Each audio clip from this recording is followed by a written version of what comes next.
समझा करके देवयानी एक बात कहने लगी, महाराज आप जा रहे हो, ऐसे नहीं जा सकते हो आप।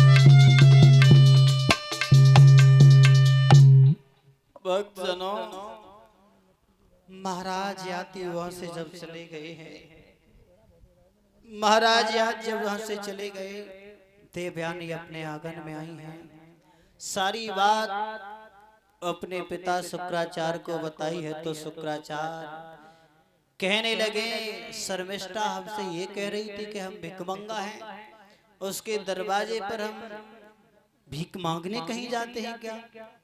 अगर ये कह रही है तो कोई बात नहीं, आज ही हम इसके नगर के छोड़कर चले जाएंगे। तो देवयानी को साथ में लिया शुक्राचार्य, उस नगर को छोड़ करके चले।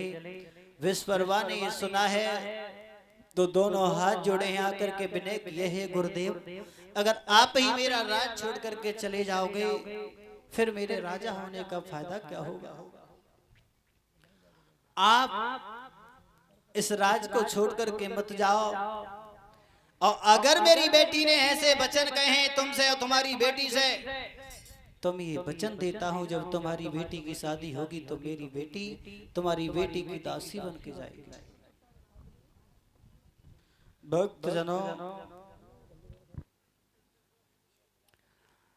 आज इधर जब विश्वकर्मा ने कह दिया कि शर्मिष्ठा देवयानी की दासी बन के जाएगी, एक दिन देवयानी जब अपने घर से बाहर निकल के गई है बाग में घूमने के लिए, जब तो क्या देखा है कि महाराज याद उसी घोड़ा पर सवार होकर जंगल के लिए जा रहे थे। तो महाराज याद को साथ में लेकर के अपने आंगन में लेकर के गई है। शुक्राचार्य ने यह कहा था, बेटी जब तुम्हें कुआं में डाल दिया तो किसने निकाला था? सारी बात बताई थी कि मुझे महाराज याद ने निकाला, तो उन्हीं याद को आंगन में लेकर के गई। शुक्राचार्य कहने लगे हैं, तुमने हमारी बेटी को बचाया है, हमारी बेटी की वैसे आदत तुम्हें कैसे लगी है बताओ? बोले आदत तो वैसे ठीक है, वैसी कोई बात नहीं, लेकिन कभी कभी ज्यादा जिद करने लगती है, वैसे कोई बात नहीं, ठीक है। देवयानी से पूछा है शुक्राचार्य ने, वो भी कहने लगी कोई बात नहीं, ठीक है, जैसे हैं अच्छे हैं।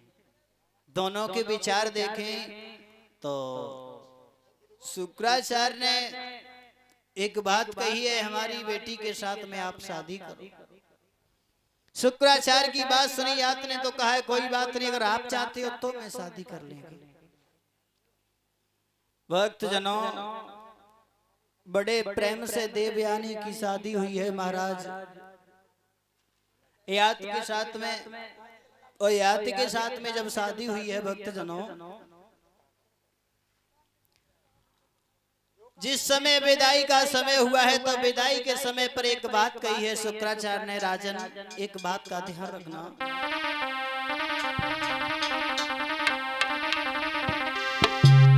विदाई के समय शुक्र ने कहा, राजन सीता में सास रहे।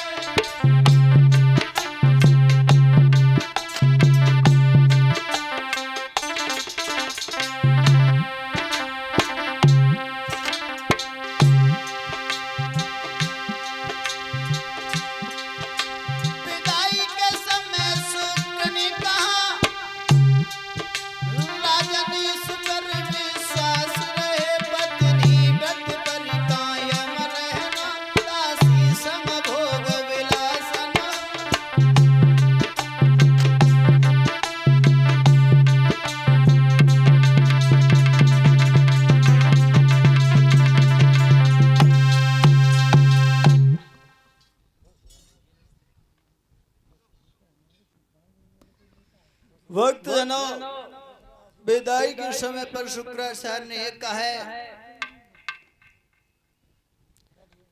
आप हमारी बेटी का ध्यान रखना है और मैं दासी के रूप में शर्मिष्ठा को भेज रहा हूँ। शर्मिष्ठा से मेरी बेटी के अलावा शर्मिष्ठा से वो कोई बात नहीं होनी चाहिए।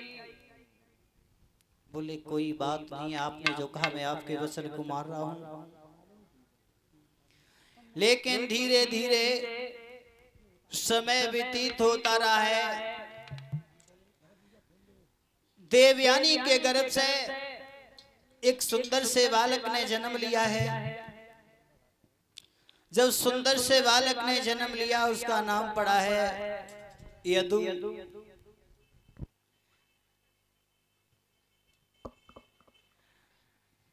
जब यदु नाम पड़ा है, धीरे धीरे और कुछ भी समय व्यतीत हुआ, उसके बाद में फिर दूसरे पुत्र ने जन्म लिया, उसका नाम पड़ा है पुरवस। यदु और पुरवस से देवयानी के दोनों पुत्र थे। और इसी बीच में ये 500 रुपए भंडारे में आए हैं। सत्येंद्र यादव सनौप अतर सिंह, ये ग्राम लालगढ़ी के रहने वाले हैं और 50 रुपए हमारे पास में भिजवा रहे हैं। अतेंद्र यादव सनौप अतर सिंह, ये ग्राम लालगढ़ी से आए हैं। भगवान सदैव सुख शांति प्रदान करे, धर्म की ओर आगे हाथ बढ़ा है। बोले गोविंद भगवान की। भक्त जनों, इधर तो महाराज याची के घर में देवयानी के गर्भ से 2 पुत्र ने जन्म लिया, यदु और पुरवस।